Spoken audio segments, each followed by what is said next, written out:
The Holy Gospel according to Matthew. Glory to you, O Lord. A disciple is not above the teacher, nor a slave above the master. It is enough for the disciple to be like the teacher, and the slave like the master. If they have called the master of the house Beelzebub, how much more will they malign those of his household? So have no fear of them, for nothing is covered up that will not be uncovered, and nothing secret that will not become known. What I say to you in the dark, tell in the light, and what you hear whispered, proclaim from the housetops. Do not fear those who kill the body, but cannot kill the soul. Rather fear him who can destroy both soul and body in hell. Are not two sparrows sold for a penny? Yet not one of them will fall to the ground apart from your Father. And even the hairs on your head are all counted. So do not be afraid, you are of more value than many sparrows. Everyone, therefore, who acknowledges me before others, I also will acknowledge before my Father in heaven. But whoever denies me before others, I also will deny before my Father in heaven. Do not think that I have come to bring peace to the earth. I have not come to bring peace, but a sword. For I have come to set a man against his father, and a daughter against her mother, and a daughter-in-law against her mother-in-law, and one's foes will be members of one's own household.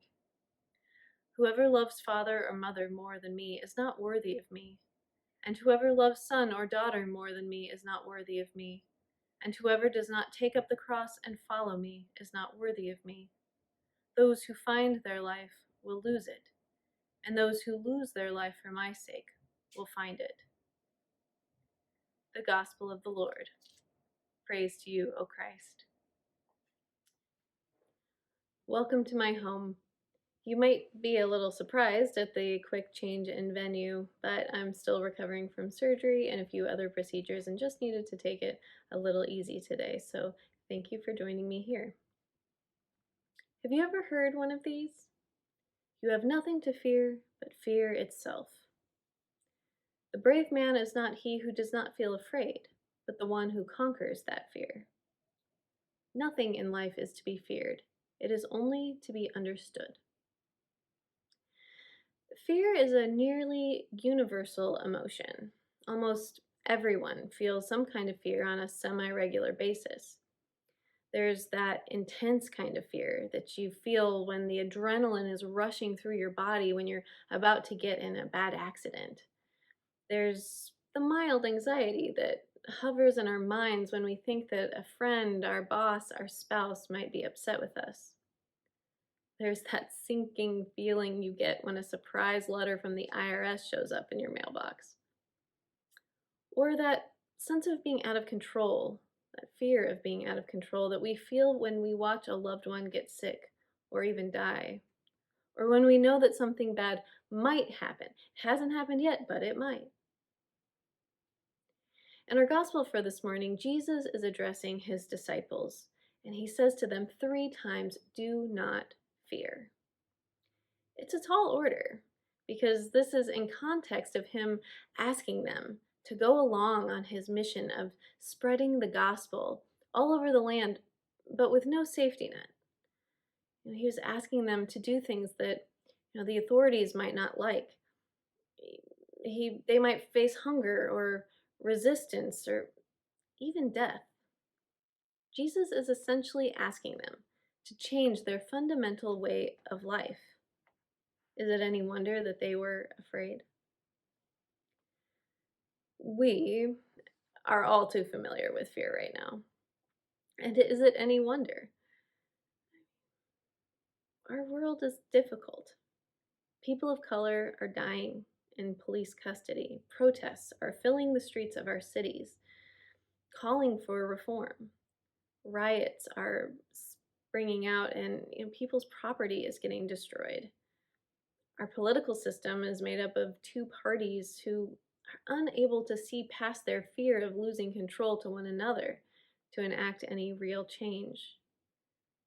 The long and ugly history of racism in our country is beginning to surface. As Will Smith said, the actor, and this was August 2016, racism is not getting worse, it's just getting filmed. And all of this against a backdrop of a nation and a world in turmoil over a virus we cannot stop.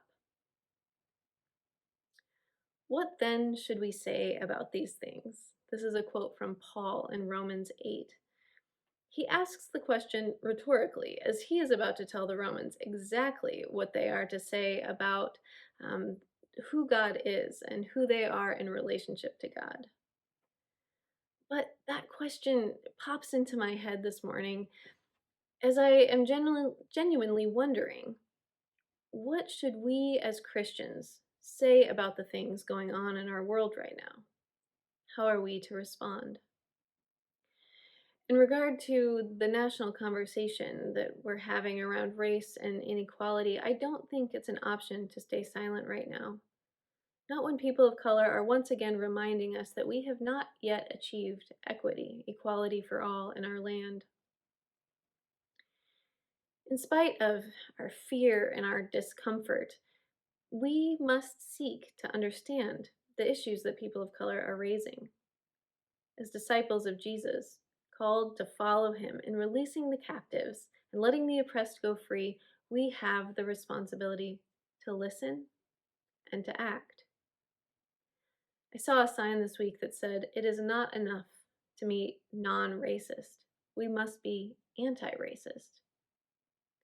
The church has often been slow to respond and take a stand in times like these, despite our intent to welcome all people. When I was in seminary, I spent a lot of time reading Martin Luther King Jr.'s works, and one particularly comes up for today. It's his letter from a Birmingham jail. I can't think about racism in relationship to the church without hearing some of his words echoing in my mind.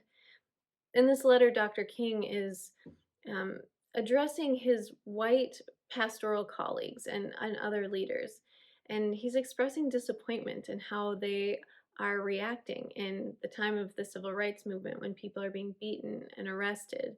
Um, he's disappointed that they're staying silent, but even more than that, he's disappointed in the ones that tell him that he needs to just slow down, to take it easy. These things take time. So, in response to that, Dr. King writes, "I must make two honest confessions to you, my Christian and Jewish brothers. First, I must confess that over the past few years, I have been gravely disappointed with the white moderate. I have almost reached the regrettable conclusion that the Negro's great stumbling block in his stride toward freedom is not the white citizen's conciliar or the Ku Klux Klaner, but the white moderate, who is more devoted to order than justice, who prefers a negative peace, which is the absence of tension, to a positive peace, which is the presence of justice, who constantly says, 'I agree with the goal that you have set, but I cannot agree with your methods of direct action,' who paternalistically believes he can set the timetable for another man's freedom, who constantly advises the Negro to wait for a more convenient season." These words have always convicted me.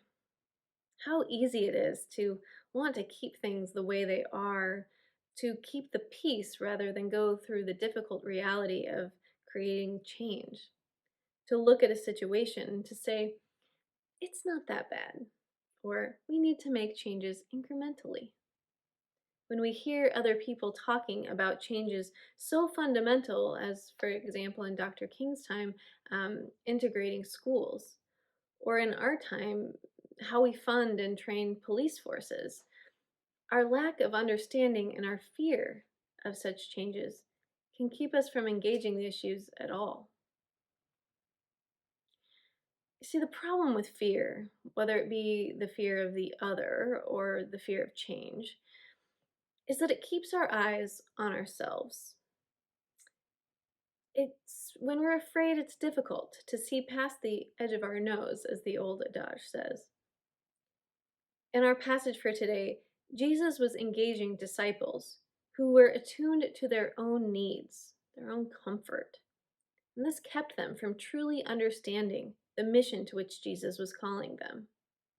And so Jesus reassured them, telling them that even the hairs on their head were all counted, promising them that God would be with them as they followed Jesus in welcoming in the kingdom of heaven.